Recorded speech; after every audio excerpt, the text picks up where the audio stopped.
Mozart's Don Giovanni is based on the notorious womanizer Don Juan, which led director Kyle Lang to start thinking about new ways to present the bad boy of opera. It really came up how Giovanni is such a rock star. We think of him as such a rock star in the repertoire. So that kind of stemmed into, well, what if we really think about rock concert lighting? And dressing Giovanni in a leather jacket. At Tuesday's dress rehearsal, San Diego Opera General Director David Bennett enjoyed pointing out how the stage was also being transformed. We have these black curtains that sort of hide the lighting instruments. We're actually taking those away, so you'll see the lighting instruments. We have haze, a form of vapor, that will be at the top of the theater, so we'll see these beautiful columns of light coming through in a way that's very arresting. So the architecture that we see on stage is actually made of light and projections and costumes. Instead of fixed massive sets. That means the action can be more fluid and scene changes can be faster with lighting and projection redefining the space. But it's also cheaper. It does sort of start off as a way to deal with cost, but it also is a new way to embrace the way we produce opera. Another practical decision that yields artistic perks is placing the orchestra on stage rather than in a pit hidden from the audience.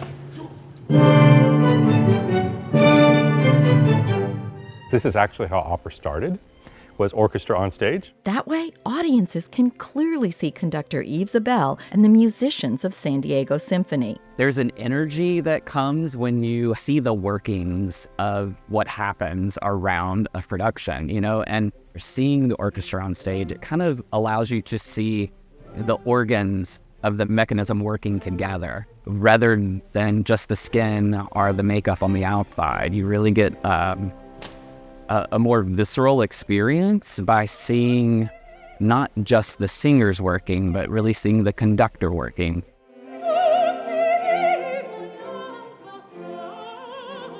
The conductor and the musicians become characters helping to drive the story.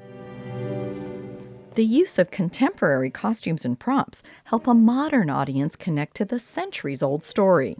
This story, as old as it is, the psychology of it, we're still like this today. It's about the human condition. So don't be surprised to see someone using a cell phone to check Tinder, or someone doing a line of cocaine at a wild party. I wanted to kind of show that, there's many pieces in the repertoire that people think of being oh, that's gonna be Renaissance period clothing, and that the story lives in that world.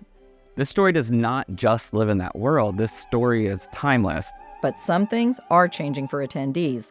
We looked at our existing audience from last year and we realized we could accommodate them in 2 dates, 2 performances.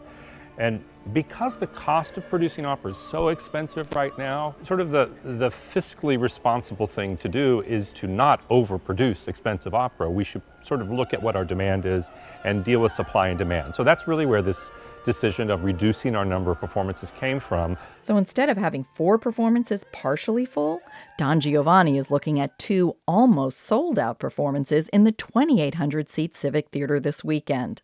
So people are coming. And so it gives me hope that I think in future seasons we'll be able to add performances back as we regain our audiences. And Don Giovanni is something clearly people are wanting to see. You can enjoy this fresh take on an opera classic with performances of Don Giovanni this weekend.